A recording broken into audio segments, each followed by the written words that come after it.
that they are not even informed. I'm having a example of Sally, who is the grandmother of 15-year-old in the county of Humphreys. Her diagnosis was a traumatic brain injury that she had due to a recent car accident. So she called us to ask where I can get respite service, and in the intake, what we found out was that she also probably needs conservatorship or information about special needs and trust. And since this is a recent accident, then she also needs an IEP implementation. So some of the referrals that we give with this increase were to each of these areas, to some of the agencies that we work with. So as you can see for the respite, there are a couple examples of those agencies that they received their referral. And this is a very clear example of how you, instead of reaching each of them, or maybe one of two of this, by contact us, we were able to make that connection and that create that path to see all the services that are potential resources for this family. Another example of this, or the services we provide, is also with Alberto. With Alberto, he is being a client with us for a long time, and we were able to see him when he was recently diagnosed and the way that he moved on through his life. And right now he is an adult, and through all those phases on his life, he searched for Pathfinder, and we were able to help him in finding those resources that were changing over time.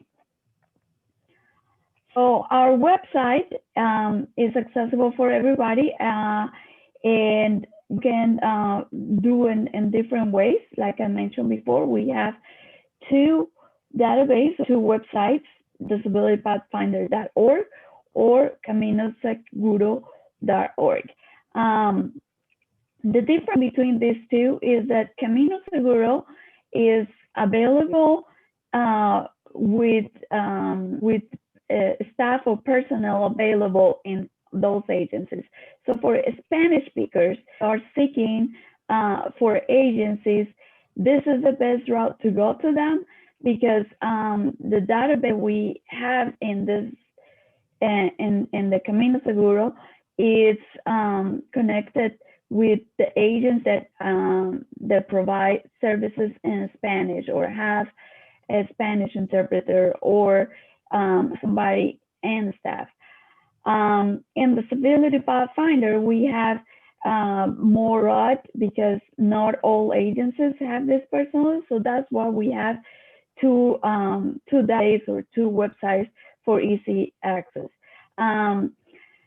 Now, let me tell you, with Camino Seguro is, so the main focus is to have bilingual staff at site. It is available in English and Spanish. So if you are a provider that don't speak Spanish, but is seeking for an agency where they have bilingual staff, you can still go and visit us, and you can find those agencies or those refer you that you're looking with bilingual staff. So like I mentioned, this is a part of our website, and you will see these 4 areas of focus, and where you can contact us through the 1-800 number, through an email, or you can fill out an online form. Once you press in there, you'll see the option, and one of our staff will see the case and call you with your inquiry. And the second part of the resources directory, and that we have approximately 3,400 agencies based on 84 keyword categories in all 95 counties. So you can go into this area and choose following 3 steps, put in the county, the specific inquiry, and then making the search. And if you put a keyword for something specifically, then that narrows your search.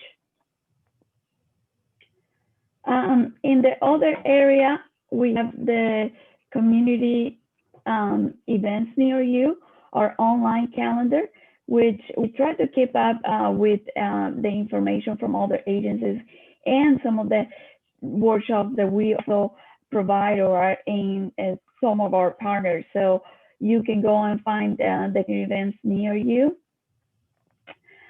And then you will see the other resources. We also have a way that you can add an agency if you're interested in joining our database.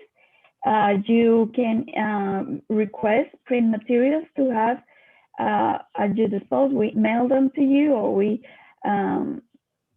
make them accessible for you. We have also the resource library, which it has choices by topic, and you can find multiple entries in there. One other example is when we had the crisis in last year, we were able to create a resource page for English and Spanish, which we still have continue having an updated with some of the partners in this. Like I say, you can, this is some of the materials that we have. You can also follow us on social media with Facebook or Twitter. Another way that we have to have a communication is through our newsletter that we call the Compass. And every month we have articles and resources available for families to get more information about specific topics. So now this is not least my favorite part of training and community engagement. We do different webinars, we do parent educational trainings, we do online learning modules, we do professional trainings, and we do also community trainings or engagements. Some of the topics we have in this area are the like this one, finding information through Pathfinder. Also, with the specific disabilities, we also have for first language and also diverse topics on with the multicultural population. Another great area that we practice is the multicultural services, and with that we bring different areas. We work in different areas. We do everything I just mentioned before, but in addition, we add the multicultural perspective. Our mission is to serve as a statewide multilingual information and referral program to connect individuals with culturally and linguistically diverse backgrounds that have disabilities to resources and services available to meet their needs. I think I'm running out of time, but I want to take advantage of this opportunity. And again, as part of our roles is to bring cultural awareness. So we all know what culture is and the integrated patterns of human behavior that it sees as culture, that includes language, the thoughts, communication, actions, customs, beliefs, values, etc. Some of those things, as you know, are just the top of the iceberg, but underneath that, there is other cultural factors that are as important as the value system, disability, religion, life experiences, etc. So when we talk about culture, when we talk about multicultural, we have to have a holistic view of what is seen and what is not seen. With that being said, That cultural awareness means to be cognizant, observant, and conscious of similarities and difference among cultural groups. And that brings to when you're aware of the cultural facts, you also create cultural sensitivity. So understanding the needs and emotions of your own culture and the cultures of others. Okay. So I was saying some of the things that make it different from the others is the multilingual helpline access, the bilingual staff. Right now, I find it's me and my coworker Angelica Dean. We both speak Spanish, but we also, like mentioned before, we have access to a language line with other languages. We have the Camino Seguro database. We also provide educational tools in Spanish only, although now we are practicing some of the bilingual workshops. But we do that. We do these trainings in Spanish only as well. We also create networking opportunities for and with the families, and we call ourselves cultural awareness ambassadors. So that's what I wanted to bring this topic in a little more detail. Our services are not simple translations or interpretations. We provide services that are culturally appropriate so that the message is delivered not only in English, but it also includes the emotion and respect of values and beliefs while sorry, while keeping the intent, style, tone, and context. This is basically who we are. Again, this is the way that you can contact us and how you follow us in Facebook and Twitter. Our 8100 number is 640 4636, and our website, or you can search us by email. Thank you so much for your invitation to participate in this presentation. And I don't know if is there any questions or anything that I can answer.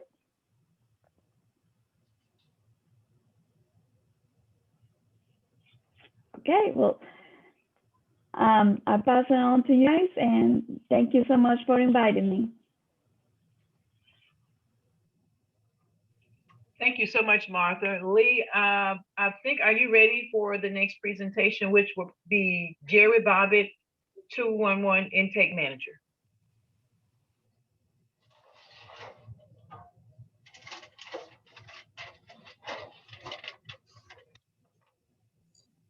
Hi, yes, I'm here. Yes, we're ready for Mr. Bobbitt. Okay, so our next presentation will be, of course, we all need this information. It's 211 is a link-based information system through the Memphis Public Library in conjunction with United Way of the Mid-South. And he's going to present us today with all of the information, how-tos, and whatever we need to get linked to the community and the proper resources that we have in this area.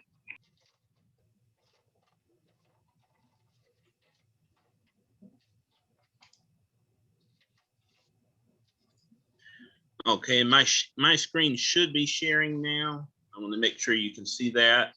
I won't read through everything that you're going to see here because I start with a brief history of what LINK is. I always start with the name because what I found is if you've been in Memphis for a long time, you may know us by the name of LINK. And if you're more recently discovered us, you might refer to us as 211. And that's just because throughout our history, we've served several different purposes, which I'll talk about today.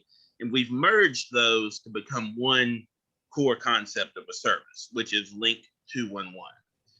I like to say we bridge the gap between libraries and community services. And the idea of this was people were coming to the libraries for this type of help anyway. We're typically available in almost every community. And when people don't know where to turn, they turn to the library. So we were a perfect fit to add a link service in 211 service. So again, LINK is the Library Information Center. Is just an abbreviation for that. 211 is actually a nationwide number, and actually now in Canada, which is a quick dial number for community information, social services, and government access information. I know at the beginning of our presentation today, someone discussed how they've learned tricks, how they understand that sometimes you need a trick to deal with the problems that you're dealing with to get through. And I like to say, at the very most basic work we do, we give you information. But the follow-up part that we do is sometimes we give you tricks on how to access the information. So we know that certain offices may deal with certain problems. We sometimes can give you the words to use, the number, as well as the information and the numbers to reach out. So I like to say that we are there to help you navigate the system. At the most basic level, we get you started with the correct information. So we've been around for a long time. Our library system actually started in 1893. It took about 30, 40 years really for it to grow. In 1975, though, there was a committee which really took the idea of the community information need. It was called the Library Committee for Information and Referral, and that's actually what I am. And everyone that answers your phone when you call 211 is an information and referral specialist. Many of us are actually certified by an accrediting agency called AIRS, which is the Alliance for Information Referral Services. Way back in 1975, we brought staff into the Memphis Library from the Detroit Public Libraries, who had also done a very similar system. And I apologize.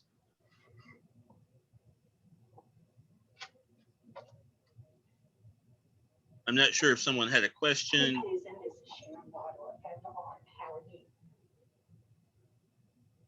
Okay, sorry about that. I know I fit in a bit. It's longer than a bit. Yeah. So in 1970. Sure. Okay, I think someone had unmuted their system. So if I can ask you this time, or maybe I can do it, is to mute out so that Jerry can finish his presentation. Thank you. So way back in 1975, we started our referral program. And as was said, we started as a partnership with the United Way of the Greater Memphis. Because again, the United Way was an agency that people were going to with these type of questions as well. I was asking those additional questions. I don't think it will work. I don't think it'll work. I don't think they'd be able to go pick him up and bring him home. But you know, I can't tell whose mic's not muted. It appears that Sharon doesn't have her mic. I got it.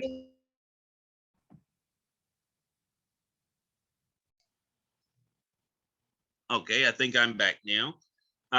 In 1975, we began our referral agent program, which was partnered with the United Way of the Mid-South. We quickly became what was known as the Quick Information Desk, which was the actual physical desk at the Memphis Public Central Library. As late as 1976, it spread system-wide.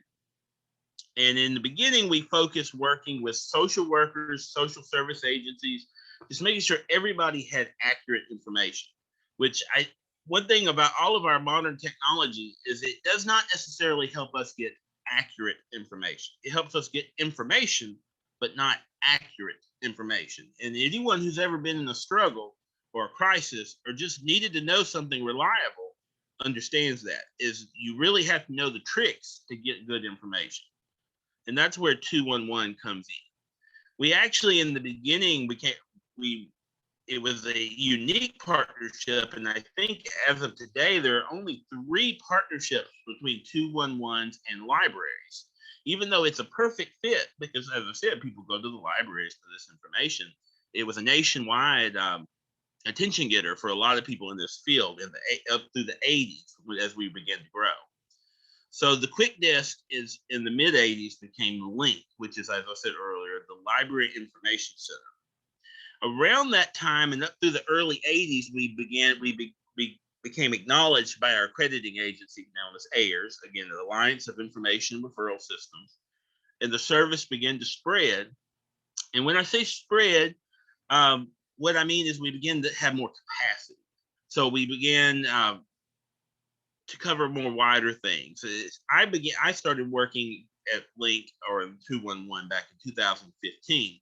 So it's a very different service now than it was in the 80s and 90s. Today, we're an official 211 call center approved by the Tennessee Regulatory Authority and the FCC.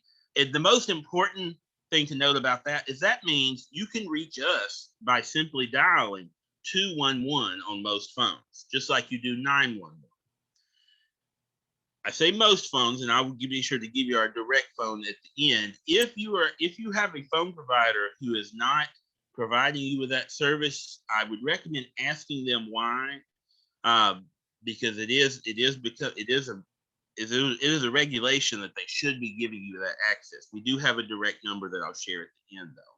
So on most phones, you can dial 211, and this is anywhere in the country. I believe our current coverage area is 93%. Here in Memphis, we cover the greater Memphis area, including 3 counties in Mississippi and pretty much every county up through Real Foot Lake as you go up through the Mississippi River, or the western Tennessee. But Tennessee is actually lucky because our entire state is covered by a call center. So a couple of examples of information that we provide. I mentioned we're part of the library. So when you call, you can ask us about library programs, the library website, things of that nature, social service agencies, local, state, and federal resources. Any level of government we try to stay on top of as new things. You can imagine COVID has changed things over the past year. Information is coming out fast and furious, every day, every hour. And then we also stay on track of our community and nonprofit resources. We typically have a rule when it comes to nonprofit resources, because there are so many, that you have to be able to show that you're providing a service or access to information for the public, and that you've been around. Our general goal is to provide information to nonprofits who have been around for 6 months. Now, there's some exceptions. For instance, if you're a nonprofit that's serving a food pantry through the Mid-South Food Bank, that's a verifiable partner. So we feel good to know that you're going to be there when you say you're going to be there. And because the most important thing to us is that we can alleviate the stress of getting the information that you need. When you call us, you tell us a little bit about your problem. We'll talk to you. Sometimes it may be as simple as, I need utility assistance. And at that point, we know what you're looking for, and we ask questions to break the call down. It may be something more complicated. It may be a more even more emergent situation, such as my home burnt down last night. I don't know what to do. We give you ideas of where to start by talking to you about the situation. And then it can also be something non-emergent. It could be something, maybe you're just working on a project and you need to update your driver's license, or you need to, something like that. So just general information. So the important thing to remember is we are 211. We're often confused with our partners at 311, which work downtown. I call them the city service center, because they cover such things as potholes, missed garbage complaints. But if you're ever in doubt, because as I say here, we're in a big world full of information and many, many 11 numbers. It's very easy to forget who's who. When in doubt, if you don't know who to call 211, and we will try to help you figure it out. That's the very heart of what we do, is we try to help you figure out what the next step is. Typically, your experience with us will just be a few minutes, but we sometimes help people navigate even farther than that. But again, we try to provide you, first off, the good information, second off, the next step to use that information.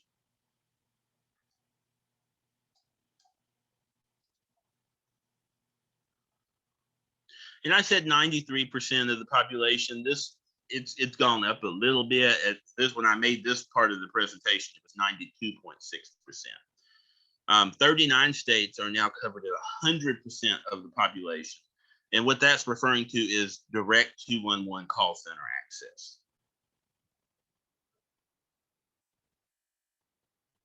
We do have a public website. I know a lot of people like to be more independent.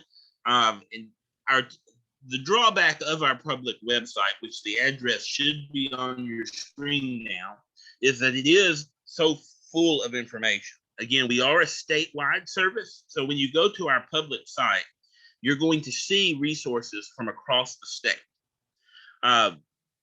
You can narrow that down once you go into your resources, such as utilities assistance. You'll start by narrowing it down by subject. There are several icons you can use, or at the very bottom of the page, there's a search box you can use. As you narrow that down, you can further narrow it down by a couple of categories. One, agency location, which if you're looking to see if there's an agency near you, or if you're looking for an agency that serves your area. And so, or when in doubt, you can call 211. The abbreviated website is at the bottom of this page. It is tn211.org, and I was checking that a moment ago because our main website has a rather long address. They just updated this in the last 2 to 3 months, but it does look like the direct connection is now being made from tn211.org. I checked that right before our presentation to make sure. If you're not in Memphis, maybe you're helping a relative or a friend, someone that's also needing help, you can go to 211.org and you can enter the zip code, city, and state to get the direct information for the 211 that serves your area.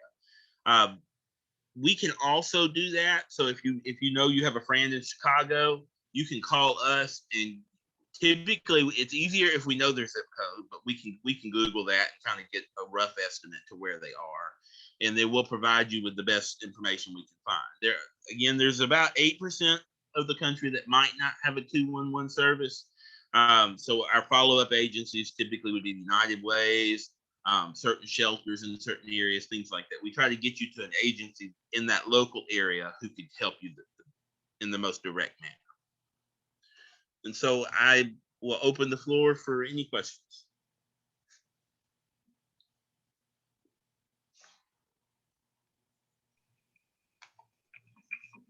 Did anybody have any questions? If so, raise your hand or put your questions in the chat box.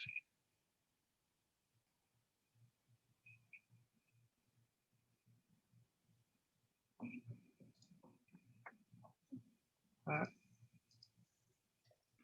Well, thank you, Mr. Bobbitt. We're going to move on to our next speaker. Ms. Leeper, would you like to introduce him? No, Reed, go right ahead. I had a call, but go right ahead. Okay, our next speakers are Ms. Jen Apria, Ms. Annette Graves, and Ms. Katrina Van Buren, all from the Arc of Tennessee. I'll let them give a short, introduction of themselves, and they've also got a PowerPoint to present for us as well. Great, thank you. Annette, I'll go ahead and have you start. Just tell me next slide when you want me to move forward. All right, good afternoon, everyone. My name is Annette Grace from the Arc, Tennessee.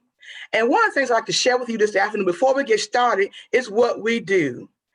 We work to ensure that family engagement is fostered and encouraged for all families who have students that receive special education services and attend public schools in Tennessee.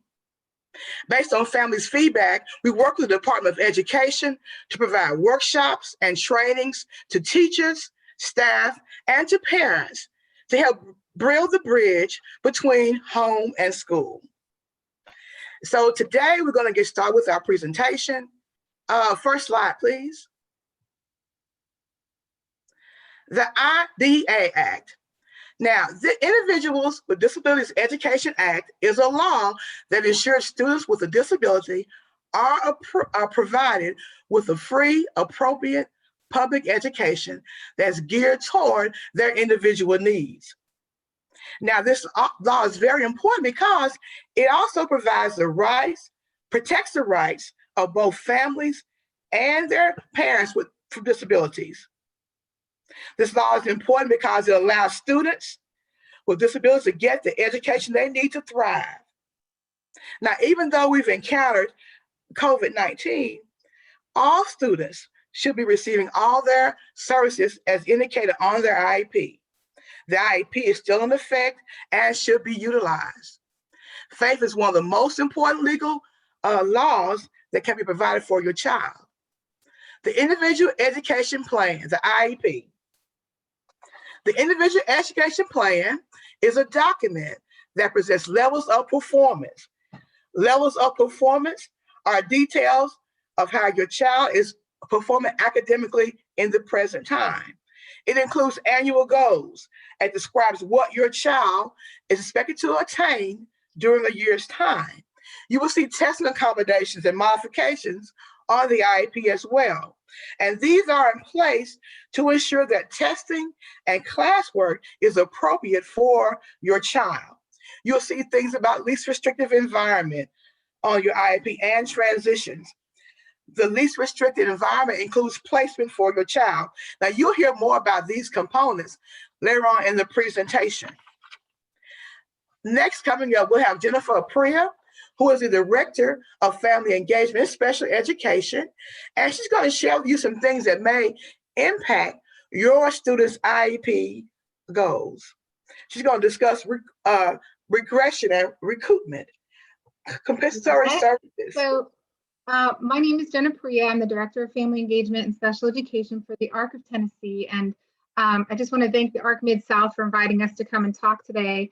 And their prompt was, let the families know what parents and families can expect and students can expect going back to school, kind of we're calling the re-entry, going back to school with an IEP in the time of COVID-19, when some schools have been virtual full-time, some have been hybrid, some have been in person, but with quarantining and different things interfering with the in-person education. So there's kind of a lot to go over, and there's a lot of definitions we need to know so that there's clarity. And one of the things that we've been working with the Department of Ed on is clarifying the difference between compensatory education, ESY, which some of you may be familiar with as extended school year, and then of course the special session and the legislators this year voted to pass some summer bridge learning opportunities. And now there's kind of three things going on, especially for this summer, that we need to know what the differences between them, what our students are entitled to through IDEA and FAPE. And so we just kind of wanted to refresh some of the definitions. So Ms. Annette already explained IEP and IDEA. We're going to talk a little bit about regression. This is what happens when the school is open or closed, but you notice a loss of skills. So whatever your student or your child has been working on in school on their IEP toward their goals is kind of regressing. It's going backwards. They're not meeting those goals as they were previously. Regression is what is used to determine ESY, extended school year. So the IEP team will meet together to discuss whether there's been regression or if the child has regression over breaks. So if there's a fall break or a summer break and they notice by data that there is a regression that happens if the student isn't going to school regularly, then they will offer them ESY, and that's an IEP team decision. So recoupment is the way that they recover those lost skills, the way they bring the child back up to speed, so to speak. Compensatory services are what is owed to the child if it's not based on regression, it's based on a lack of FAPE. So basically, if schools were opened and the student had disabilities that were not able to be accommodated because they were learning virtually, or they were just closed and they couldn't receive whatever services were on their IEP, then parents, we want to encourage you to be tracking that information so that you will have a record of exactly what services were not received and that FAPE was not offered, and that your child needs to be re-given those services through compensatory education. So that's a little bit different than ESY provided for students to avoid regression over long breaks. this compensatory services are basically an IOU. Like, you were supposed to get speech for an hour in a week and we were closed. And so you didn't get that and we never made it up. So you need compensatory services for an hour of speech. Let's see, this was one chart we made when schools closed last spring. At the end of the last school year, when everyone across the state closed, that was a little bit different than what we have going on this year, because technically this year, all schools are open. They are open even if your child is learning at home virtually. If they're still enrolled in school and being provided some form of education, then they're open and they are providing FAPE. Now, whether or not your child can access that FAPE based on their disabilities is something you need to be documenting. But back in last spring, the state voted to waive, the state school board voted to waive the 180 days of attendance requirements for the 2019-2020 school year because of COVID. So schools were actually closed, which was an emergency ruling, and it's a very rare situation, obviously. But it means, if you follow this little chart, that most schools in Tennessee did not offer FAPE at that time. That's just spring of 2020. Now that schools have been reopened this summer, you are going to probably want to look over on the left side. Your school is offering FAPE, whether it's hybrid, virtual, or in person. They are offering general ed students some sort of an education program because schools are not closed right now. So now you need to look at the chart and say, was my child unable to access those services, or were they able to access it? And then follow it down. If your child was unable to access those services while the services were being provided to the general ed population, then your child may be entitled to compensatory services. So you're going to want to, again, document, keep track how much time was missed, what lessons were missed, what things were missed, so that you can then call an IEP team meeting and say, these are the services my child was not able to access when other students were getting educational programming. And so we need to make that up somehow. And we have some, I'll get to it in a second, some resources and links here that we'll be able to share with you that have great tracking tools and worksheets that you can print out to track at home. I'm trying to go kind of quick because I know we're running up on time. So this was the last thing that we wanted to really compare. As I mentioned before, ESY is extended school year. So that's been happening since before COVID times. This is based on an IEP team decision that if the student shows that they do have regression over long breaks, then the IEP team will meet and say, yes, they should qualify for ESY, and then they will get to go to some form of school over that extended break to bridge that gap and make sure they don't have that regression. Compensatory education, as I explained, is a way for the students to recoup any lost time that they were supposed to be provided during the educational day, but were not able to access that FAPE. It's kind of a denial of FAPE, and this is the way that they make that time up. And then the summer learning programs are the new thing that the state of Tennessee is putting on. They have prioritization lists for students, and it's a very long and lengthy list. And I know the Department of Ed is still working on going through all of this to see how this is going to particularly impact students with disabilities. And our family engagement team will be working with them to make sure we have family resources available as soon as we have all the details on that. So if you want to follow us on social media, we'll get those links out at the end of this. Keep watching, because we'll put those out as soon as we have them. But basically, there are going to be some summer bridge camps and summer learning programs starting this summer that don't exclude students with disabilities. If the support provided is a benefit to those students and they're prioritized to receive it, then they will be able to receive it, and they will hopefully get as many of the accommodations and modifications as they need to access it as well. So as I mentioned, these are the resources. I was going to walk through them all, but it's going to take too much time, I think. But the most important one is right here, familyengagement.tn.com. That's our brand new website. It's dedicated to all things special education in Tennessee. So be sure to go there. You can sign up letter there. You can check out all the resources that are tagged here. Basically, those checklists that I mentioned, if you want to be documenting what services your child is receiving while they're doing virtual learning, And then that way you have a record of what they were able to access and what they weren't able to access when you meet with your IEP team. This is a great place to find that. Over the summer, we worked with STEP to create we did a Facebook Live video, and it has documents and checklists just like this for reentry, basically for returning to school. Oops, sorry. And then there's a family tip sheet that the Department of Ed put out for when you're returning from virtual or at-home learning to in-person learning. That's a great help. And then this one about the ARC US is another checklist that they put out to help parents document what services were received. And now we'll have Miss Katrina going on about what the IEP meeting looks like, just a review, and then we'll give you all our links to reach out to us. Hey, Jen, just for a second, let me interject. Can you just give a little bit more information on family engagement? For myself, I just want to share with other families. So just give me a little bit more about exactly what is family engagement.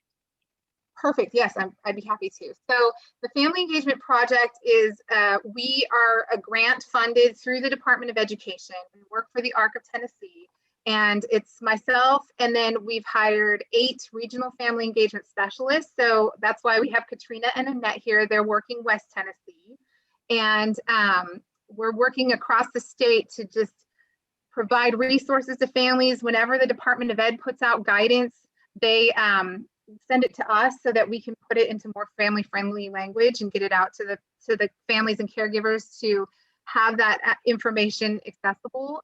We've done Facebook Live on the ARC Tennessee Facebook page with the Department of Ed. We've had Commissioner Schwinn on. We get Teresa Nichols, who is the Assistant Commissioner of Special Populations. She's been so helpful. So we can collect families' questions from across the state anytime they have any question about special education, and we give it directly to the department.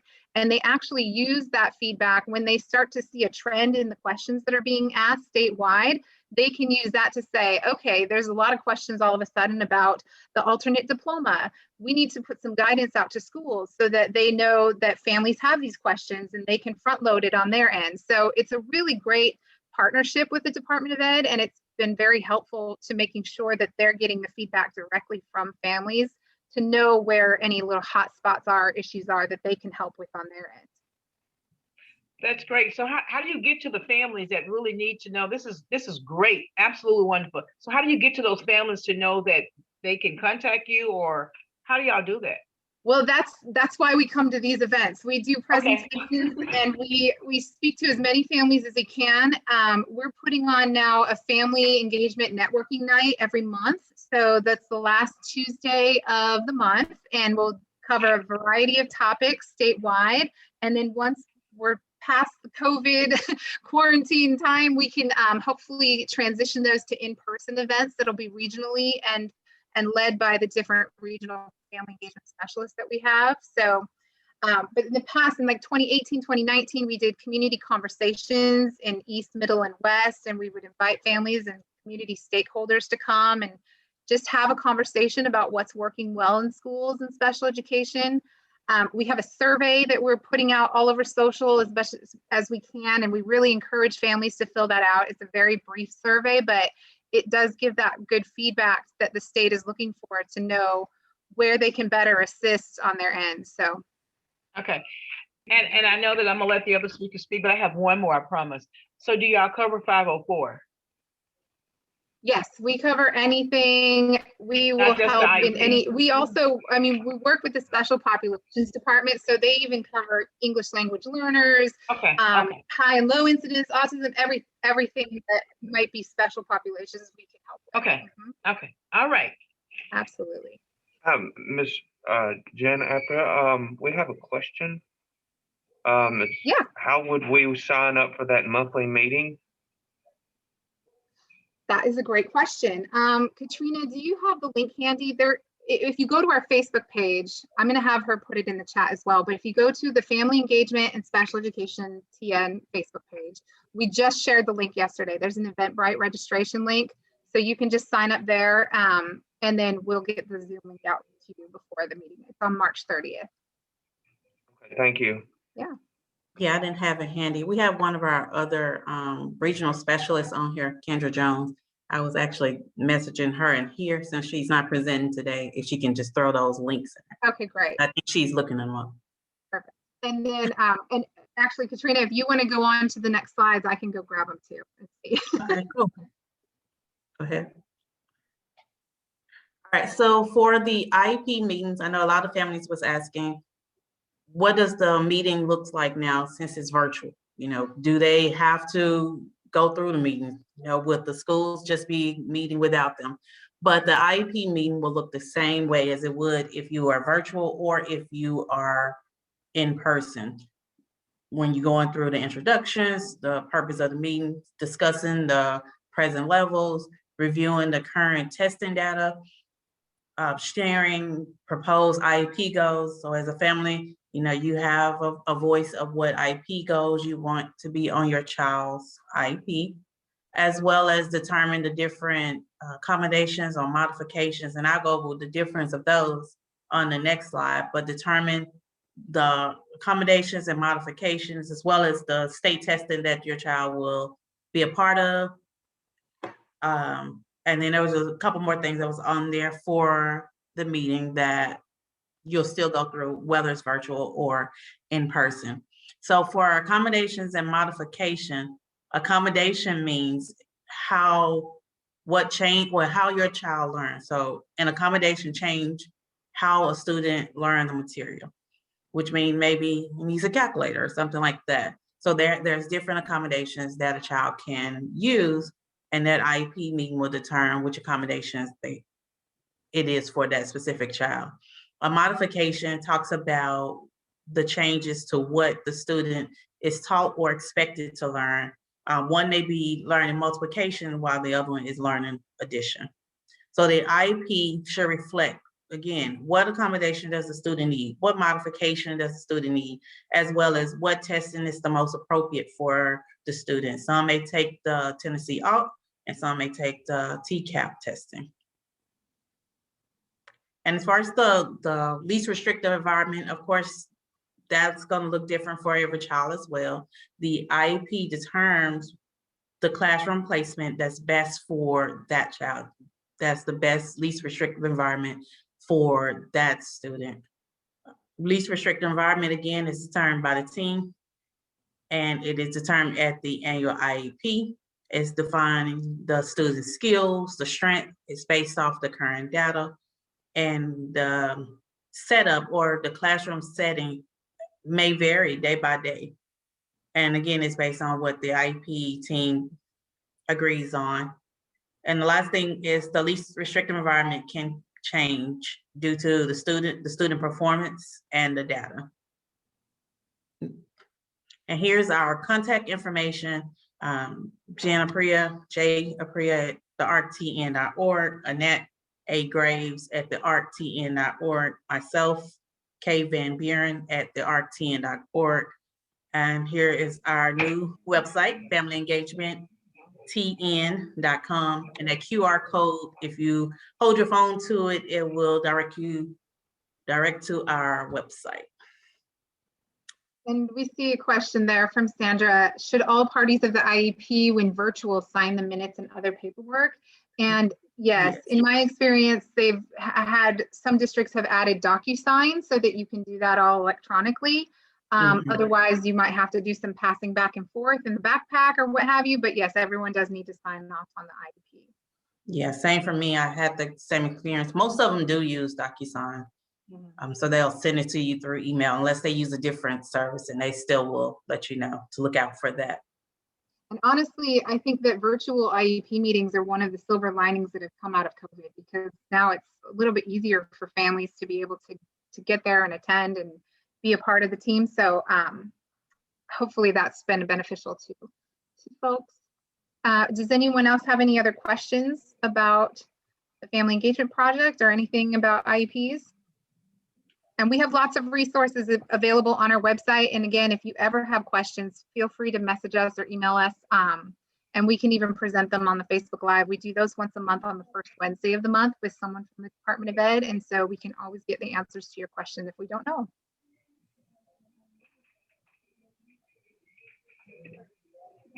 Okay, no, anyone else have any questions for our presenters today? I see a hand raised by the other lady whose name is the ARC myself. That's Miss Sleeper. You're muted. Oh, I've asked all the questions. That was me. Oh, no I've problem. asked them. Yep. So that was it. I'll have more, but I can read some of the information. That was great. Well, we wanted to thank all of our presenters today. This was very important information and very helpful to everyone viewing. We hope that everyone can give us a call here at the ARC if they have any questions at 901-327-2473. You can also visit our website at www.thearcmidsouth.org. You can follow us on our social media, Facebook, Twitter, and Instagram for updates on important programs and services that we provide. And Ms. Sleeper, I will let you lead us out if no one has any additional questions. Got it on the screen already. Thank you for helping us celebrate DD Awareness Month. If we take the this out and let's celebrate the abilities of all the ones who are not struggling, but having challenges in the schools or the community or the services or even depression. So thank you all for helping us celebrate this important mark in this community. And you all have a great day and be safe. We look forward to talking again. Thank you. Thank you so much. Thank you.